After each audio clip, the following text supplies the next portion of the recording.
Hi hello welcome back to our channel. ఎలా ఉన్నారు? మేమైతే బాగున్నాము. ఎవరైతే ఫస్ట్ టైం చూస్తున్నట్లయితే మన ఛానల్ని సబ్స్క్రైబ్ చేసుకోండి. సో ఇప్పుడైతే మనం సేమియా ప్రిపేర్ చేయబోతున్నాము. అది కూడా మనం గణేష్ పూజ కోసం ఈజీగా 5 మినిట్స్లో రెడీ అయిపోయే సేమియా పాయసం. ఫస్ట్ అయితే మనం ఒక బౌల్ పెట్టుకొని అందులో అయితే కొంచెం నెయ్యి వేసుకొని అది హీట్ అయినాక డ్రై ఫ్రూట్స్ అయితే కొంచెం బ్రౌన్ కలర్ వచ్చేదాకా వేయించుకోవాలి. అవి వేగాక మనం పక్కకు తీసి పెట్టుకొని అదే బౌల్లో ఇంకొంచెం గీ యాడ్ చేసి సేమియా కూడా మంచిగా నెయ్యిలో ఫ్రై చేసుకున్నట్లయితే మనకి మంచి టేస్ట్ ఉంటుంది. అండ్ పచ్చివాసన అంతా పోయి టేస్ట్ అనేది బాగుంటుంది.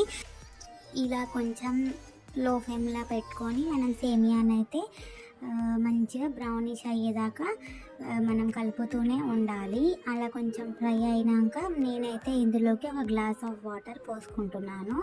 ఎందుకంటే మనం వాటర్లో ఫస్ట్ మనం ఉడికించడం వల్ల మన పాయసం అనేది గట్టి పడకుండా పలచగానే ఉంటుంది ఎంతసేపు అయినా.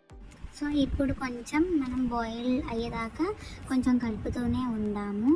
సో కొంచెం బాయిల్ అయినాక అదే గ్లాస్తోని సేమ్ క్వాంటిటీ మనమైతే పాలు కూడా పోసుకుందాము.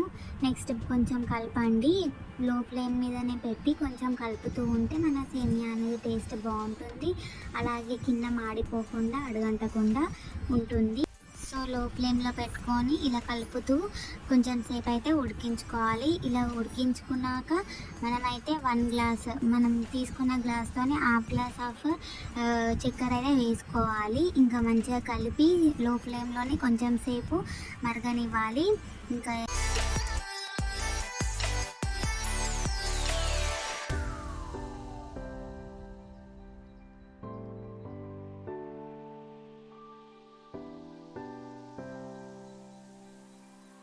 ఇలా ఉడికాక మనం ఇంకా యాలకులు, నేనైతే పొడి వేసుకోను, ఇలానే యాలకులతోనే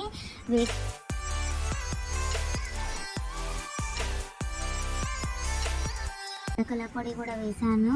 సో నెక్స్ట్ అయితే కొంచెం కలుపుకొని ఇంకా మనం వేయించుకున్న డ్రై ఫ్రూట్స్ ఉన్నాయి కదా అవైతే వేసేసుకోవాలి. ఇంకా మన సేమియా పాయసం అయితే రెడీ.